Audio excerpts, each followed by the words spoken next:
हनुमान बेनीवाल जो राजस्थान की राजनीति में लगातार चर्चा का विषय बने रहते हैं, चाहे अपने बयान को लेकर चाहे अन्य मुद्दों को लेकर। अब कुछ ऐसा ही मामला हुआ है उनके साथ नागौर में। क्या है पूरी खबर बताऊंगा आपको विस्तार से। नमस्कार, मेरा नाम ऋषभ है और आप देख रहे हैं संवाद भारत का भारत के लिए। राजस्थान की राजनीति काफ़ी डायनेमिक है और यहाँ हर एक घटना पर का बड़ा असर होता है, चाहे वो धार्मिक हो या राजनीतिक। इस केस में जो मुद्दा है वो हनुमान बेनीवाल के तेजाजी दर्शन को लेकर है, जहां एक धार्मिक सभा को राजनीतिक रंग देने की कोशिश हुई है। चलिए तो इसे आसान भाषा में और आसान तरीके से समझते हैं। बीजेपी की इलेक्शन स्ट्रेटजी क्या है। खिवसर में उपचुनाव की तैयारी चल रही है और बीजेपी का फोकस ये है कि कैसे ग्राउंड लेवल पर कार्यकर्ताओं और नेताओं को मिलाकर एक विनिंग स्ट्रेटजी बनाई जाए। वो चाहते हैं कि सभी एकजुट होकर काम करें ताकि जनता के बीच जो अच्छा माहौल है उसे वोट में बदला जा सके।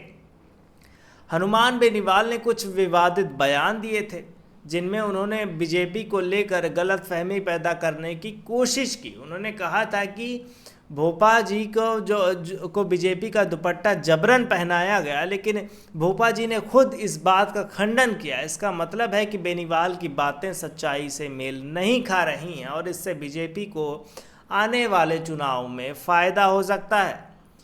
बीजेपी का एक संगठन आधारित पार्टी है जहां हाई कमांड ये तय करता है कि किसे चुनाव लड़ना है, किसे लड़ने का टिकट मिलेगा। कई नेता टिकट पाने की कोशिश कर रहे हैं और इसमें हेल्दी प्रतिस्पर्धा, लेकिन हर एक बार टिकट का फैसला हो जाएगा तो पार्टी अनुशासन के साथ आगे बढ़ेगी।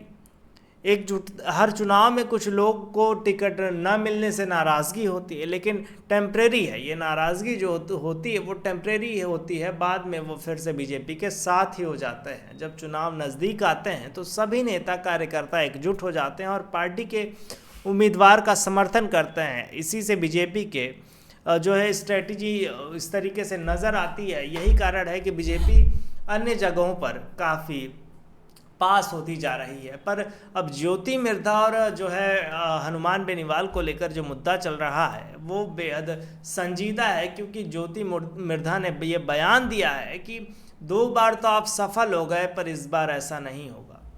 इस बार आपको दिक्कतों का सामना करना पड़ेगा और हम आपको हरा कर ही रहेंगे। यही कारण है कि हनुमान बेनीवाल का बयान लगातार बीजेपी पर आता रहता है और अब बीजेपी की तरफ से ज्योति मिर्धा का बयान भी बेनीवाल के ऊपर तंज कस रहा है और ये वार्निंग दे रहा है कि इस बार के चुनाव में बहुत मुश्किल होने वाली है। खैर, इस मुद्दे पर आपकी क्या राय है हमें कमेंट में बताइएगा और देखते रहिए संवाद भारत का भारत के लिए।